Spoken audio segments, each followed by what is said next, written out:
Last month, more than 3,200 union workers at 3 Boeing plants in the St. Louis area went on strike.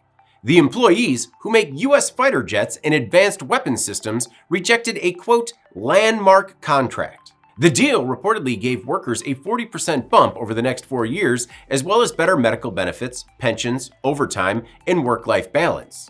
But the union's members rejected that proposal. Well, it's been a month, and since Boeing's best aren't willing to budge, the company is looking for a plan B. Yesterday, the New York Times reported that the new plan includes hiring permanent replacement workers. Boeing Vice President Dan Gillian says talks with the International Association of Machinists and Aerospace Workers, District 837, have made little progress.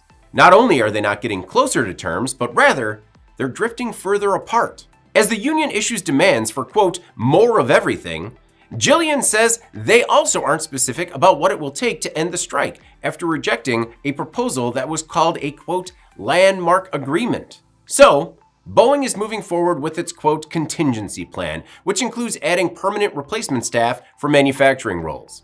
Bloomberg reports that the plane maker is scheduled to hold a job fair later this month. The plants are still operational at a limited capacity as the company has shifted some positions around. While some products are still making it out the door, Boeing needs to find a swift resolution as its defense unit accounted for more than a third of the company's total revenue, some $23 billion last year. I'm David Manti. This is Manufacturing Now.